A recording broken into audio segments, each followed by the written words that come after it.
আসসালামু আলাইকুম রহমতুল্লাহি ওবরাকাতুহ। আলহামদুলিল্লাহ রবিল আলমিন ওসলাতু ওয়াসসালামু আলা রাসূলিহিল আমিন ওয়া আলা আলিহি ওয়াসাহবি আজমাইন, আম্মা বাদ। আলহামদুলিল্লাহ, আজকে গুরুত্বপূর্ণ আরেকটি বিষয় নিয়ে কথা বলবো। সেটা হচ্ছে মুনাফিকের পরিচয় এবং এর পরিণাম। প্রথমে আমরা জানব মুনাফিকের পরিচয় কী। মুনাফিকের পরিচয় ও পরিণাম সম্পর্কে কুরআন ও হাদিস থেকে সংক্ষিপ্ত আলোচনা। প্রথমে জানব সংজ্ঞা। মুনাফিক তাকেই বলে যার মধ্যে নিফাক রয়েছে, আর নিফাক বলে উহাকে যার ভিতরের অবস্থা বাহ্যিক প্রকাশের সাথে সামঞ্জস্যপূর্ণ নয়, অর্থাৎ কথা ও কাজের অমিল। যেমন কোনো ব্যক্তি কথা বলে একরকম, কাজ করে দেখায় অন্যরকম। তারপর মুনাফিকি আচরণ কারো মধ্যে থাকলে তওবা করে ফিরে আসার সুযোগ আছে। মুনাফিক সম্পর্কে আল্লাহ রাব্বুল আলামিন তাদের পরিণাম সম্পর্কে বলেন, আউযু বিল্লাহি মিনাশ শাইতানির রাজিম, ইন্নাল মুনাফিকিনা ফিদ দারকিল আসফালি মিনান নার ওয়া লান তাজিদা লাহুম নাসীরা। অর্থ হচ্ছে, আল্লাহ বলেন, নিশ্চয়ই মুনাফিকদের স্থান জাহান্নামের সর্বনিম্ন স্তরে।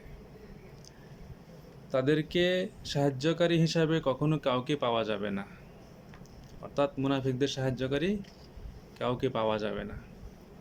সূরা নিসা 145 নং আয়াত।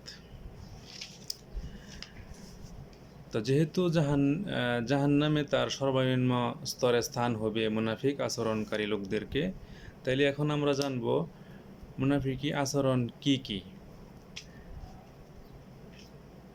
আন আবি হুরায়রা রাদিয়াল্লাহু আনহু থেকে বর্ণিত, নবী সাল্লাল্লাহু আলাইহি সাল্লাম বলেন, আয়াতুল মুনাফিকি সালাসুন, ইজা হাদ্দাসা কাযাবা ওয়া ইজা ওয়াদা আখলাফা ওয়া ইজা উতুমিনা খানা। রাওয়াহু বুখারী। আবু হুরায়রা রাদিয়াল্লাহু আনহু থেকে বর্ণিত, নবী সাল্লাল্লাহু আলাইহি সাল্লাম বলেন, মুনাফিকের আলামত তিনটি: কথা বললে মিথ্যা বলে, ওয়াদা করলে ভঙ্গ করে, 3 নম্বর তার কাছে আমানত রাখলে খেয়ানত করে। বুখারী শরীফের হাদিস। তাইলে আমরা জানতে পারলাম এখানে 3টি লক্ষণ আছে মুনাফিকের। তারপরে হযরত আব্দুল্লাহ ইবনে ওমর থেকে, হযরত আব্দুল্লাহ ইবনে আমর থেকে বর্ণিত যে হাদিসটি, ওখানে 4টির কথা বলা আছে। লাস্টেরটা হলো ওয়া ইজা কসামা ফাজারা, যে মানুষ যখন ঝগড়া লাগে তখন গালিগালাজ করে, এটাও মুনাফিকি লক্ষণের অন্তর্ভুক্ত। তাইলে আমরা 4টি মুনাফিকি আচরণ এখানে পাইলাম। এখন আমরা সংক্ষিপ্তভাবে একটু ব্যাখ্যা জানব। যেমন প্রথমে জানব যে কথায় মিথ্যা বলা। কথায় কথায় মিথ্যা বলা। দেখবেন যারা কথায় কথায় মিথ্যা বলে, মিথ্যা কথা বলার আচরণ বেশি পাওয়া যায়, তারা হইল কি মুনাফিকি আচরণের অন্তর্ভুক্ত। যেমন বর্তমানে বাংলাদেশে দেখেন, বর্তমান প্রেক্ষাপটে নির্বাচন আসছে, মিথ্যা আশ্বাস দিবে, মিথ্যা কথা বলবে, মিথ্যাভাবে ভোট নেওয়ার চেষ্টা করবে, মিথ্যা প্রলোভন দেখাবে।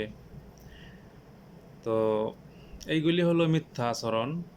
আপনারা বুঝতে পারেন আপনার আশেপাশে, আমার আশেপাশে যারা, আল্লাহ রাসূল বলছেন যে তোমরা হাসি ঠাট্টার স্থলেও মিথ্যা পরিহার করো। তো সেই ক্ষেত্রে কোনো প্রকার মিথ্যা বলা যাবে না। মিথ্যা আমাদেরকে অবশ্যই পরিহার করতে হবে যদি আমরা মুনাফিকি আচরণ থেকে বাঁচতে চাই, যেহেতু মুনাফিকি আচরণ জাহান্নামে যাওয়ার কারণ। আল্লাহ আমাদের এর থেকে বাঁচার তৌফিক দান করুক, মিথ্যা পরিহার করে চলার তৌফিক দান করুক। দ্বিতীয়ত বিষয় যেটা, ওয়াদা করলে ভঙ্গ করে।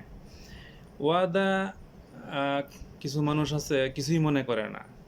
যেমন আপনি বললেন বা কেউ বলল যে আজকে 9টা বাজে আসেন, অমুক জায়গায় থাকবো, এই বিষয়ে কথা হবে। দেখা গেছে ব্যক্তি ওখানে গেল, কিন্তু যে ব্যক্তি আশ্বাস দিল ওই ব্যক্তি ওখানে 9টা বাজে নাই, 12টা বাজেও আসে নাই, এবং জানানোর প্রয়োজন মনে করে নাই। তাহলে এই ধরনের কাজ করা যাবে না। যে কথা কথায় সমস্যা মানুষের জীবনে আসতেই পারে, দুর্ঘটনা আসতেই পারে, বলতে হবে, জানাতে হবে, এই সময় আসা যাবে না, একটু অসুবিধা আছে, এই সমস্যা। কিন্তু কাউকে গুরুত্ব না দেওয়া, কথা বলে কথা না রাখা, এই রকম যেন না হয়। সর্ব অবস্থায় আমরা বুঝি যে ওয়াদা কাকে বলে। সর্বাবস্থায় যেন আমরা ওয়াদা রক্ষা করে চলতে পারি, সেই চেষ্টা আমাদেরকে অবশ্যই অবশ্যই করতে হবে। কারণ ওয়াদা ভঙ্গকারীও এখানে মুনাফিকি আচরণের অন্তর্ভুক্ত, যা জাহান্নামে যাওয়ার কারণ। ওয়াদা ভঙ্গের বিশাল অনেক কথাই বলা যায়, কিন্তু আমরা কথা ভিডিও বড় করতে চাই না, এই জন্য আপনারা ওয়াদা সম্পর্কে ভালো ধারণা আছে, বুঝেন, জানেন, কিন্তু সতর্ক থাকতে হবে যেন আমরা ওয়াদা ভঙ্গ করে না চলি। তারপরে আমি গুরুত্বপূর্ণ আরেকটি বিষয় বলবো, যে আমানতের বিষয়টা যেটা। তো আমানতের বিষয়ের আগে ওয়াদার যে বিষয়টা, যেমন আমি যেহেতু এখন দেশে নির্বাচন, ওই হিসাবে এই উদাহরণগুলি টানতেছি। এখন দেখবেন ওয়াদা করে, অনেকেই ওয়াদা করে এই করব সেই করব, কিন্তু নির্বাচনের পর প্রতিনিধি ফাঁস করার পরে কিন্তু তারা আর তাদের খোঁজখবর নেয় না, তাদেরকে সহজে পাওয়া যায় না, কোনো কিছু প্রয়োজনে পাওয়া গেলেও বিনিময়ে অর্থের বিনিময়ে কাজ কইরা দেয়। তো এই যে নির্বাচনের আগে যে ওয়াদা করে, এই ওয়াদাগুলি যদি তারা সাধ্য অনুযায়ী চেষ্টা না করে, ওয়াদা পূরণ করার চেষ্টা না করে, তাইলে কিন্তু এই মুনাফিকি আচরণের অন্তর্ভুক্ত হয়ে যাইব। আল্লাহ তাআলা কিন্তু কারো সাধ্যের অতিরিক্ত বার কাউকে দেন না, ঠিক আছে? লা ইউকাল্লিফুল্লাহু নাফসান ইল্লা উসআহা, সূরা বাকারায় আল্লাহ বলেন যে কারো সাধ্যের অতিরিক্ত বার আমি কাউকে দেই নাই।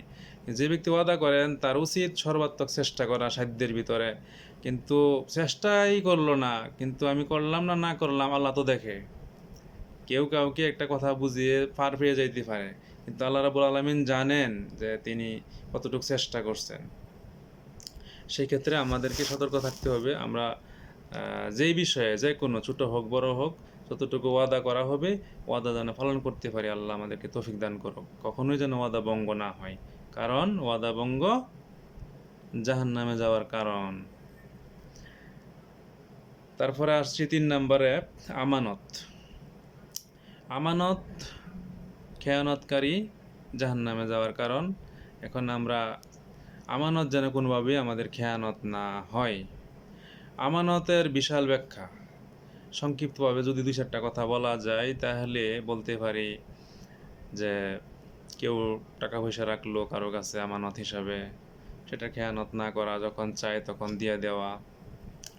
তারপরে কারো কথা আমানত থাকতে পারে, যেমন নবী সাল্লাল্লাহু আলাইহি সাল্লাম মুনাফিকদের একটা লিস্ট একজন সাহাবীর কাছে রেখেছিলেন, কিন্তু সেই সাহাবী কোনোদিনও কাউকে বলে নাই কে কে মুনাফিক, কার নাম আছে। এমনকি উমর রাদিয়াল্লাহু আনহুও জানার চেষ্টা করছেন, কিন্তু কারোর নাম বলে নাই। শুধু এইটুকু বলছে, যিনি জান্নাতে সুসংবাদপ্রাপ্ত, উনি কিভাবে ভাবতে পারে যে তার নাম মুনাফিকের খাতায় থাকতে পারে। তাইলে এখানে আল্লাহ রাসূল সাল্লাল্লাহু আলাইহি সাল্লাম এমন একজন সাহাবীকে দিছিলেন যে জানে যে তার কাছ থেকে কখনোই এই বিষয়গুলি প্রকাশ হবে না, তাই উনি আমানত রক্ষা করেছিলেন। এখনো পর্যন্ত আমাদের সারা পৃথিবীতে, আমাদের দেশ সহ এরকম লোক আছে যাদের কাছে আমানত রাখলে খেয়ানত হয় না, যথাযথভাবে আমানত রক্ষা করে চলে। তারপরে দেখেন আমানতের আরেকটা বিষয় হলো, যেমন ভোট, এখন নির্বাচন সামনে, ভোট দানের ক্ষেত্রে আমরা আমানত কিভাবে রক্ষা করে চলব, এই ক্ষেত্রে আমাদের সতর্ক থাকতে হবে। আল্লাহ কোরআনে বলছেন, ইন্নাল্লাহা ইয়ামুরুকুম আন তুআদ্দুল আমানাতি ইলা আহলিহা, যে তোমরা তোমাদের আমানত সমূহ যোগ্য উপযুক্ত লোককে দাও। অর্থাৎ ভোটটা একটা আমানত, সে আমানতটা আমরা কি যোগ্য লোককে দিতে হবে, যিনি সৎ, যোগ্য, আল্লাহভীরু, এই ধরনের লোককে, দেশপ্রেমিক, এই ধরনের লোককে আমাদের আমানতের এই ভোটটা দিতে হবে। কারণ আমানত যদি আমরা যথাযথ উপযুক্ত লোককে না দিই, তাইলে আমরাই কি ক্ষতিগ্রস্ত হয়ে যাব, আর জাহান্নামে যাওয়ার জন্য আমানত খেয়ানতকারীও জাহান্নামে যাবে।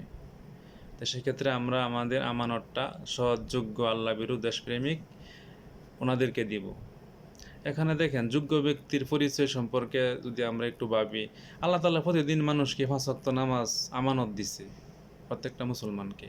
কারণ যেই প্রার্থী 5 ওয়াক্ত নামাজ আল্লাহর দেওয়া আমানত রক্ষা করে চলে না, সে মানুষের আমানত, জনগণের আমানত কিভাবে রক্ষা করে চলবে? তার প্রমাণ তো নাই, তাই না? এটা একটা লক্ষণ দেখতে পারেন যে সে সৎ যোগ্য হলে সে অবশ্যই নামাজি হবে, আমানত খেয়ানতকারী হবে না, কথা কাজের মিল পাওয়া যায়। এরকম যারা, তাদেরকে আপনারা এই ভোটের আমানতটা দিবেন দয়া করে। আর যদি আমরা এটা না করি তাহলে আমরা কি এই মুনাফিকি আচরণের অন্তর্ভুক্ত হয়ে যাব এবং জাহান্নামে যাওয়ার কারণ হবে। তো অবশ্যই আমরা এই বিষয়ে সতর্ক থাকব। আমাদের মূল্যবান আমানত এই ভোটটা যোগ্য লোককে দিব। আল্লাহ আমাদের তৌফিক দান করুক। সর্বোপরি আমাদেরকে আমানত রক্ষা করে চলতে হবে। এই হলো সংক্ষিপ্ত আমানতের উপরে কথা। আর 4 নম্বর যেটা, সেটা হইল আল্লাহ রাসূল বলেন যে ওয়াইজা খসামা ফাজারা, যে যারা ঝগড়া লাগলে গালিগালাজ করে তারা কি মুনাফিকি আচরণের অন্তর্ভুক্ত। দেখবেন যে আমাদের দেশে অনেক লোক আছে ঝগড়া বিবাদ করে, তখন যা মন চা তাই বলে, গালিগালাজ করে। তাহলে গালিগালাজ করা কি জাহান্নামে যাওয়ার একটা অন্যতম কারণ। তো এটা মুনাফিকি আচরণের অন্তর্ভুক্ত। তো অবশ্যই কোনো অবস্থাতেই আমরা এক দল আরেক দলকে, একজন আরেকজনকে কোনোভাবে যেন, কিংবা পাড়ার প্রতিবেশী, নিজেদের আত্মীয় স্বজন, ভাই বারাদার ঝগড়া লাগলে যেন গালিগালা না করা হয়। যদি করা হয় তাহলে সে কি এই মুনাফিকি আচরণের অন্তর্ভুক্ত হইল, জাহান্নামে যাওয়ার কারণ।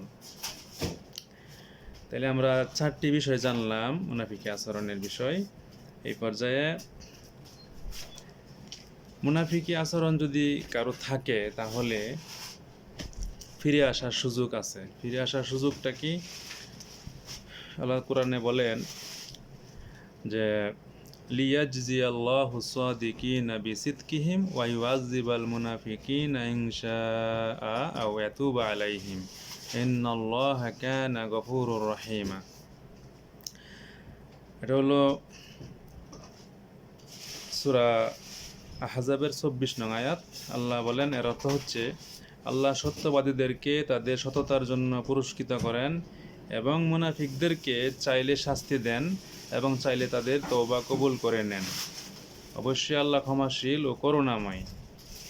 তাইলে এই আয়াত থেকে জানতে পারলাম যে মুনাফিকদেরকে আল্লাহ ক্ষমা করেন যদি সে তওবা করে ফিরে আসে আর এই ধরনের ভুল না করেন। যেমন ইসলামের ইতিহাসে আছে আব্দুল্লাহ ইবনে উবাইয়ের কথা আমরা সবাই জানি। তো উনি কেন মুনাফিকি হইলেন? আল্লাহ রাসূলের সাথে প্রথম কাতারের সামনের কাতারে নামাজ পড়তো, সবসময় আগলে রাখতো, বোঝাতে চাচ্ছিল যে উনি সবচেয়ে আপন আল্লাহ রাসূলের, এরকম একটা ভাবসাব থাকতো। কিন্তু আল্লাহ রাসূল যখন মদিনাতে আসে তখন কিন্তু আব্দুল্লাহ ইবনে উবাই কিন্তু এর পূর্বের চিন্তা ভাবনা ছিল মদিনার রাষ্ট্রপ্রধান হবে, এই ধরনের একটা ভাবসাব ছিল বা এই পর্যায়ের ছিল। কিন্তু আল্লাহ রাসূল আগমন করার পরে কিন্তু তার এই স্বপ্ন ধূলিসাৎ হয়ে গেল। সে মুসলমান হয়ে আল্লাহ রাসূলের সাথে থাকা সত্ত্বেও সে ভিতরে মুনাফিকি লালন করলো, যে আল্লাহ রাসূলকে কোনোভাবেই প্রধানমন্ত্রী হিসাবে বা রাষ্ট্রপ্রধান হিসেবে মেনে নিতে চাচ্ছে না। তো এক পর্যায়ে সে ইসলামকে সে পালন করত, কিন্তু অন্তরে ছিল নিফাকি, মুনাফিকি। কিন্তু তারপরও সে কি মৃত্যুবরণ করলো মুনাফিকি অবস্থায়। তো অবশ্যই যে ব্যক্তি আল্লাহ রাসূলের সাথে থেকে মুনাফিকি অবস্থায় মৃত্যুবরণ করছে, আজকের সময়ে যারা এই অবস্থা, তাদের কি অবস্থা হবে? যারা মুসলমান দাবি করে, ইসলাম চায়, মুখে বলে কিন্তু অন্তরে বা তাদের কার্যক্রম মুসলমানিত্ব পাওয়া যায় না, কিংবা ইসলামের বিষয় পাওয়া যায় না। তো সেক্ষেত্রে আমাদেরকে অবশ্যই সতর্ক হতে হবে। আমরা মুখে যা বলবো অন্তরেও তা থাকবে, কাজেও তা পরিণত করতে হবে। তাহলে প্রকৃত মুসলমান এবং মুনাফিকি আচরণ অ্যাভয়েড করা চলা হবে। তাহলে আমরা বুঝতে পারলাম যে আমাদের কে ফিরে আসার জন্য রাস্তা আছে। তওবা করে আমাদের কারো মধ্যে যদি, আলোচনা যারাই শুনবেন, কারোর মধ্যে যদি মুনাফিকি আচরণ থাকে, এই বিষয়গুলি থাকে, তাহলে অবশ্যই ফিরে আসতে হবে। কেন ফিরে আসবো? জাহান্নাম থেকে বাঁচার জন্য। জাহান্নামের বিপরীত হইল জান্নাত। তাইলে জান্নাত লাভের উপযোগী নিজেদেরকে গড়ে তুলতে হবে। যেহেতু আল্লাহ তাআলা বলছেন যে ইন্নাল মুনাফিকিনা ফিদ দারকিল আসফালি মিনান নার, অর্থাৎ জাহান্নামের সর্বনিম্ন স্তরে হবে মুনাফিকদের অবস্থান। তাইলে জাহান্নামে যে কঠিন শাস্তি দেওয়া হবে, সবচেয়ে কঠিন শাস্তির তো এটা জাহান্নামের সর্বনিম্ন স্তর, কিন্তু সহজ শাস্তি, কম শাস্তি কি, যে আগুনের জুতা পরিয়ে দেওয়া হবে, যে আগুনের জুতার তাপে তার মজক গলে পড়বে। কত কঠিন শাস্তি! এটা যদি কম শাস্তি হয় তাইলে কঠিন শাস্তি কত কঠিন, এটা কল্পনা করা যায় না। এটা আরেকটা আলোচনা আছে জাহান্নামের শাস্তি কিরকম কঠিন হয়, এটা আজকে তো সম্ভব না আলোচনা করে, বিশাল আলোচনা। তো বিষয় হলো আমরা যেন এরকম না ভাবি যে যে মুনাফিকি হইল সমস্যা নাই, একদিন তো করে ফিরে আসবো, কিন্তু যে কত বড় ক্ষতি হয় মুনাফিকি আচরণের কারণে সমাজে, দেশে, রাষ্ট্রে, পরিবারে, এটা অকল্পনীয়। এই জন্য মুনাফিকি আচরণ থেকে, যাদের মধ্যে মুনাফিকি আচরণ পাওয়া যায়, তারা যেন মুনাফিকি আচরণ থেকে ফিরে আসতে পারি। আল্লাহ তৌফিক দান করো। এরপরে মুনাফিকি আচরণ সম্পর্কে যদি আরও বেশি জানার আগ্রহ থাকে তাহলে আপনারা দেখতে পারেন সূরা